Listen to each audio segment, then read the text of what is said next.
Yesus, Engkau juru selamatku. Dalam janji-Mu kemenanganku selamanya kan ku nyatakan besar setiamu Tuhan di hidupku.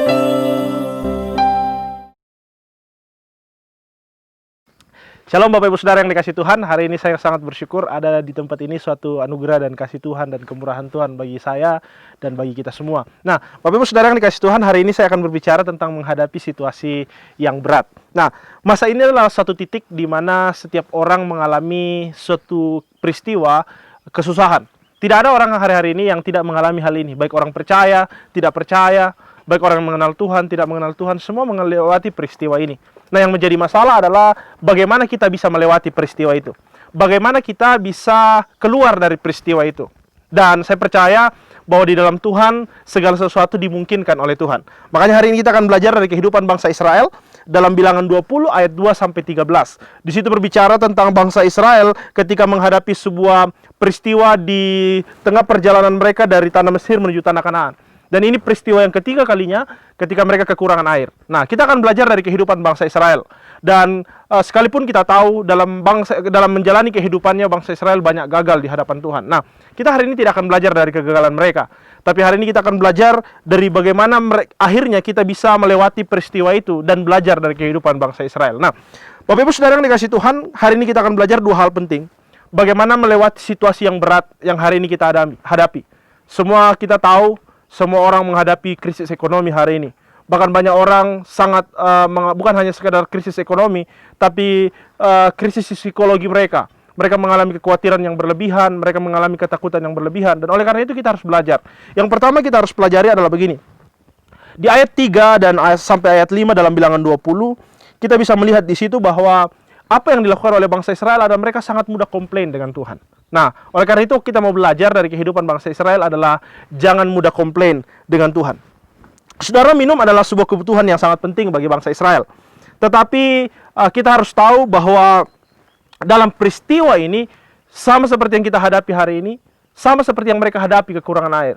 Tetapi yang harus kita tahu bahwa kegagalan bangsa Israel adalah mereka terlalu mudah komplain dengan Tuhan.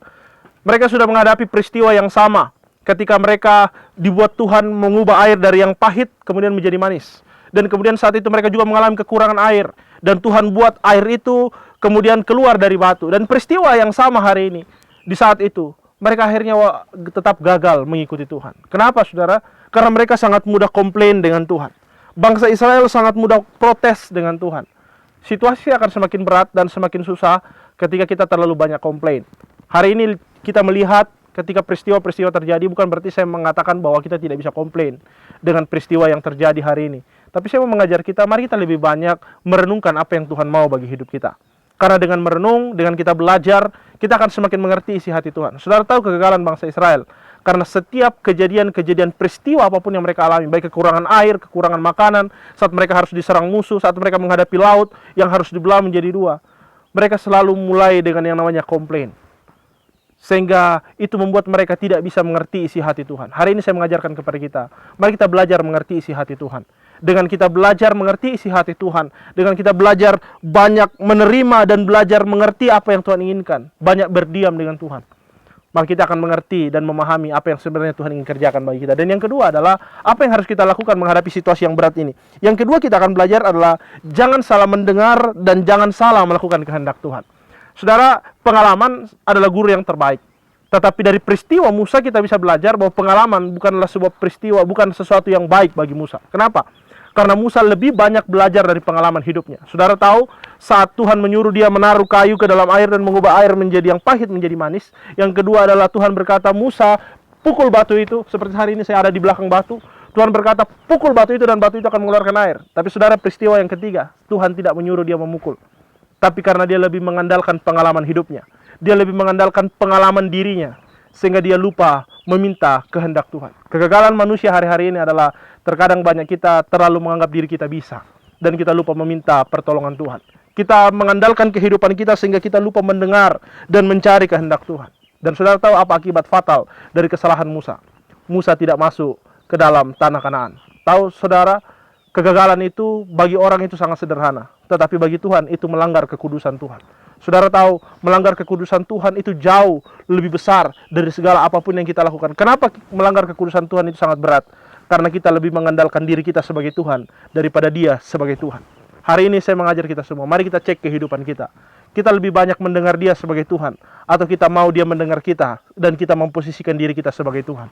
Banyak orang hari-hari ini gagal mengerti isi hati Tuhan karena mereka lebih merasa diri pintar dari Tuhan. Mereka lebih merasa bisa dari Tuhan dan mereka lupa mencari kehendak Tuhan. Mereka berkata, "Oh, saya sudah bisa pengalaman melewati itu. Saya sudah terlalu terbiasa melewati masa-masa ini."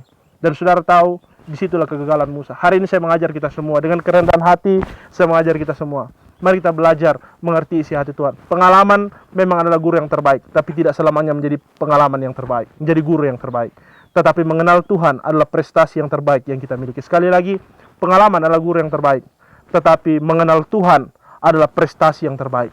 Carilah yang terbaik dari Tuhan. Maka saya yakin dan percaya kita akan melewati masa yang sukar ini. Semoga masa yang sukar ini kita bisa berjalan dengan Tuhan, kita tidak mudah komplain dengan Tuhan, dan kita lebih banyak mendengar dan memahami isi hati Tuhan bagi hidup kita. Semoga Tuhan memberkati kita semua. Shalom, Tuhan memberkati.